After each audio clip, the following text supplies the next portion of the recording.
আপনাদেরকে সেই মাত্রায় দেখতে চাই। এবং তামিলনাড়ু যে মাদ্রাসার ছাত্ররা ঢাকা বিশ্ববিদ্যালয়ে আজকে আমার সাথে তারা দেখা করেছে, আমার মনে হয় ইসলামিক স্টাডিজে অনার্স করেছে, মাস্টার্স করেছে এবং করছে, এরকম প্রায় 50টা ছেলের সাথে আজকে দেখা হয়েছে। মানে আমরা যারা একসময় তামিলনাড়ুতে পড়েছি, আমাদের শিক্ষার যে মান ছিল, আমাদের মধ্যে গুণগত যে মান ছিল, এখনকার ছাত্রদের মধ্যে এটা কিন্তু পাওয়া যায় না। এবং এটা আমাকে স্বীকার করতেই হবে। আমি যে বিশ্ববিদ্যালয় ভাইস চ্যান্সেলর, আমাদের সারা বাংলাদেশের ফাজিল কামিল মাদ্রাসাগুলো পড়ালেখার চিত্র কিন্তু খুব ভালো না, এটা সত্য কথা যেটা। এবং আমি দেখি যে অনেক কিছু আছে কিন্তু পড়াশোনাটাই নেই। আমি মনে করি পড়াশোনাটাই থাকা দরকার, অনেক কিছু না থাকলেও চলবে। তামিল মিল্লাতে আমরা যে কিছু গৌরব করি, অহংকার করি, এর মূল কারণ কি? যে এখানকার ছাত্ররা চরিত্রে, জ্ঞানে আমরা বাংলাদেশ এবং সারা দুনিয়ায় একটা ভালো একটা স্বাক্ষর রাখতে পারছি। আমার মনে হয় পৃথিবীর সব শহর থেকে যদি জুমে যুক্ত হওয়ার একটা অপশন থাকতো, তামিল মিল্লাত সেরকম ছাত্র আজকে পেত। পৃথিবীর সকল বিখ্যাত শহরে তামিল মিল্লাতের ছাত্ররা আছে। তো আমি আজকে এই যে পুনর্মিলনী হয়, আনন্দ গণ ফুর্তি আড্ডা, আমার কাছে কেন যেন মনে হচ্ছে আজকে একটু নির্জীব, ঠান্ডা। আমি কি আপনারা অনুমতি দিলে আমার পর্যায় থেকে গল্প বলা ঠিক নেই, আমি লোক সম্বরণ করতে পারছি না। আমি কি বলবো? একটা গল্প হলো এই যে একজনকে জিজ্ঞাসা করা হয়েছিল যে আপনার মাথার টাক দেখা যাচ্ছে, টাকের সুবিধা কি অসুবিধা কি? তো সে জবাব দিয়েছে যে টাকের অনেক সুবিধা। সেটা হলো যে মাথা তেল লাগে না, শ্যাম্পু দিতে হয় না, উকুন হয় না, তারপরে মাথা আশ্রয়িত হয় না, সময় বেঁচে যায়। তো জিজ্ঞাসা করছে যে আচ্ছা অসুবিধা কি? অসুবিধা একটাই, সকালে ঘুম থেকে উঠে যখন মুখ ধুতে যায় তখন সিদ্ধান্ত নিতে পারি না কোন পর্যন্ত দেবো। আরেকটা একটু বলি, আপনারা বিরক্ত হচ্ছেন না? যেহেতু ধর্ম উপদেষ্টা আজ পর্যন্ত আমাদের থাকতেই হবে। একবার প্লেনে যাচ্ছিল 3 জন লোক, একজন রাজনীতিবিদ, একজন শিক্ষক, একজন ছাত্র, আর পাইলট তো ছিলই। একটা সময় মনে হচ্ছিল যে এটা ভূপাতিত হবে, দুর্ঘটনা ঘটবে। তো সবাই জীবন বাঁচানোর জন্য চেষ্টা শুরু করলো। প্যারাশুট নিয়ে প্রথমে পাইলট নেমে গেল, ওর ট্রেনিং আছে, সে জানে কিভাবে নামতে হয়। তারপরে রাজনীতিবিদও নেমে গেছে, রয়ে গেছে ছাত্র এবং শিক্ষক। তো পাইলট সহ যাত্রী টোটাল 4 জন, কিন্তু প্যারাশুট ছিল 3টা।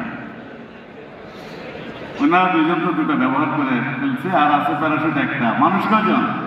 2 জন। ছাত্র শিক্ষককে বলছে যে উস্তাদ আপনি থাকেন, আপনি নেমে যান প্যারাশুট নিয়ে, আমি বলে যাবো।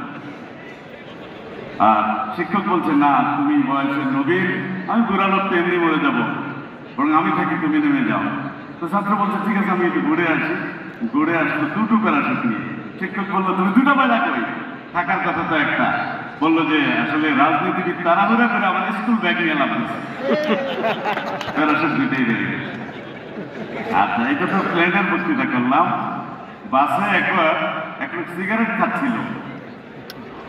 তার এক লোক বললো যে দেখেন বাসের মধ্যে লেখা আছে ধূমপান নিষেধ, আপনি কেন সিগারেট খাচ্ছেন? সে জবাব দিল যে দেখেন তার পাশে লেখা আছে অভিযোগ থাকলে চালককে বলুন। তো দূরে গেছে, চালককে বলবো। চালক আরেকটা লেখা দেখাই দিছে, সেটার মধ্যে লেখা চলন্ত অবস্থায় চালককে বিরক্ত করবেন না। বাসেরটা শেষ করছি, এবার লঞ্চ।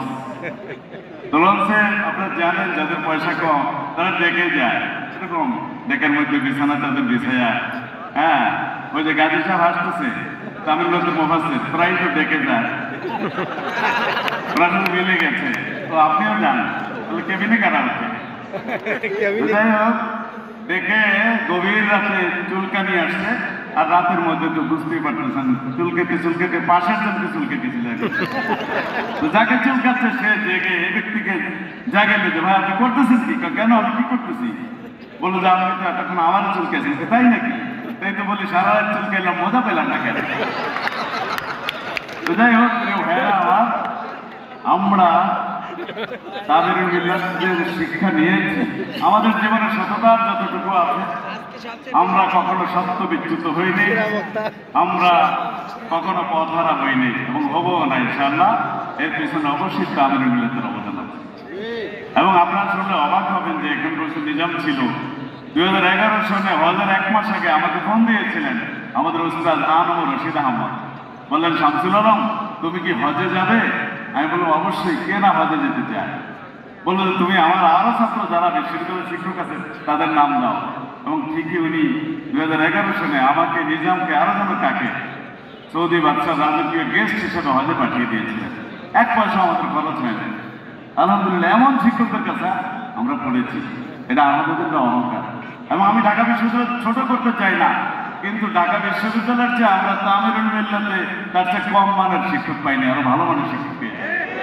আমার সৌভাগ্য হয়েছে যে আমি নরসিংদী জামিয়া গাছানায় পড়েছি, আমি তামিরুল মিল্লাত মাদ্রাসা পড়েছি, তখন তো মহিলা শাখাও হয়নি, টঙ্গিও হয়নি।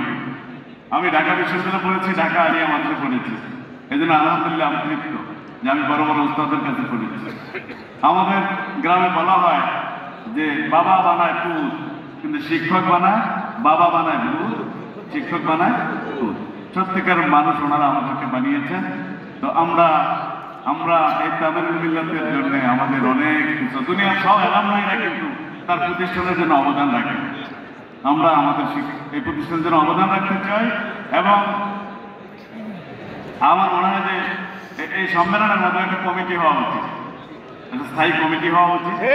এই ব্যাপারে আপনারা উদ্যোগ নেন, যারা এখানে সময় দিতে পারবে, যারা চৌকস আছে এরকম লোকদেরকে সভাপতি, সেক্রেটারি, অন্যান্য সম্পাদকীয় পদ দিয়ে একটা ভালো কমিটি করা উচিত।